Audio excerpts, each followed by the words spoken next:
परी की जादुई क्रीम।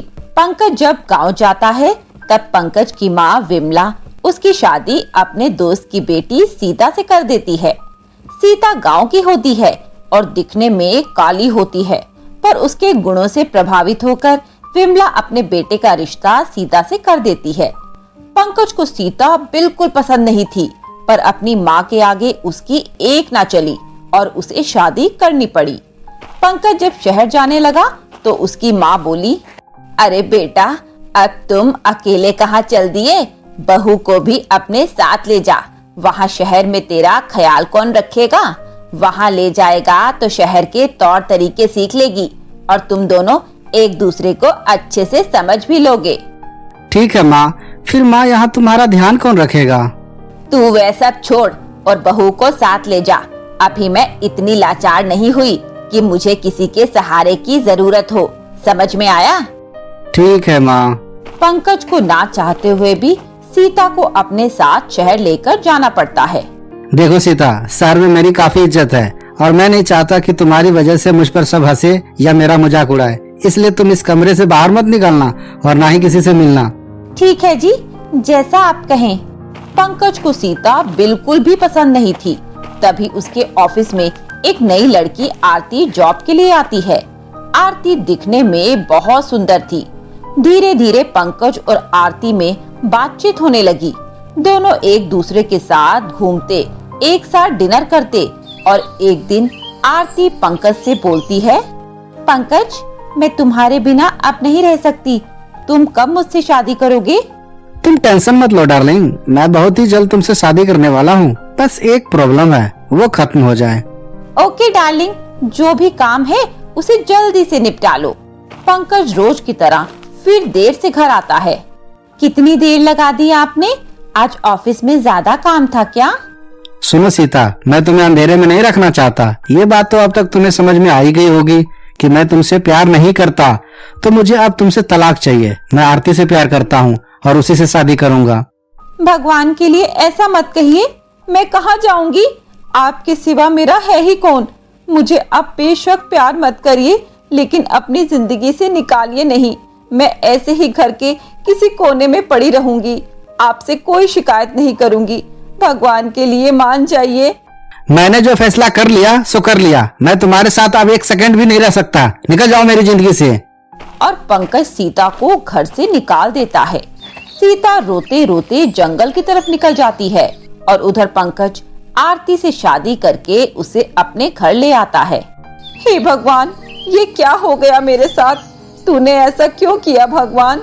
मुझे क्यों इतना बदसूरत बनाया कि मेरे पति मुझसे प्यार ही नहीं करते? अगर गांव गई तो माँ को क्या जवाब दूंगी? माँ तो ये सब सह नहीं पाएगी। नहीं नहीं, गांव नहीं जाऊंगी। फिर वह आत्महत्या करने के लिए एक नदी के किनारे जाती है। तभी उधर से एक परी जा रही होती है। वे सीता को नदी के किनारे रोता देख उसके पास आती है। परी को उस पर दया आ जाती है। क्या हुआ सीता, तुम इतनी दुखी क्यों हो?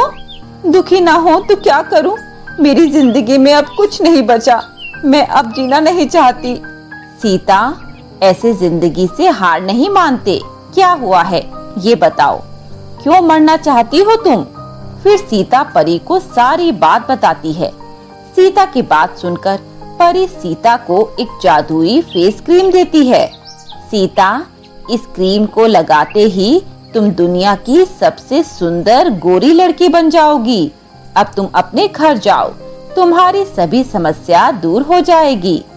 सीता क्रीम लेकर घर आ जाती है तो आरती गेट खोलती है। कौन हो तुम और तुम्हें क्या चाहिए?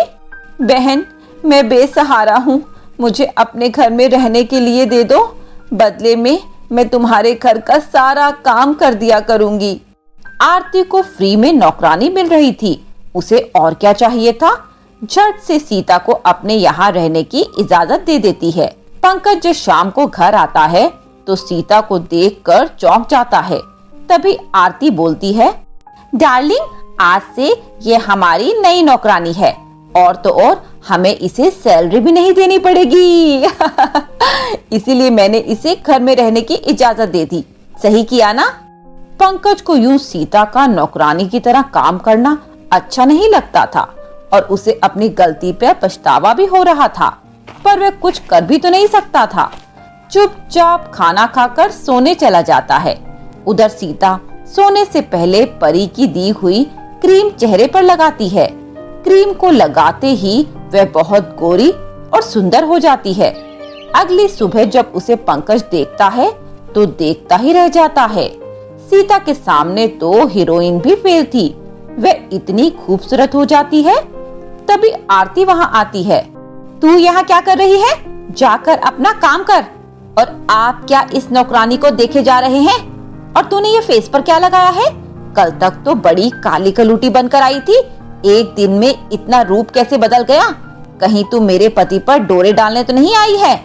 पंकज कुछ बोलता तभी एक आदमी पुलिस लेकर आता है और बोलता है, इंस्पेक्टर साहब पकड़ लीजिए इस लेडीज को, यही है जो अमीर लड़कों को देखकर उनसे शादी कर उन्हें लूट कर भाग जाती है। इंस्पेक्टर आरती को गिरफ्तार कर लेता है। पंकज को यह सब जानकर उसे अपने किए पर बहुत पछतावा होता है। मुझे माफ कर दो सीता, मुझसे बहुत बड़ी गलती हो गई। कोई बात नहीं जी, आपने मुझे अपना लिया, मेरे लिए यही बहुत है। मैं आपसे बिल्कुल भी नाराज नहीं हूँ। इसके बाद दोनों आपस में खुशी खुशी रहने लगते हैं।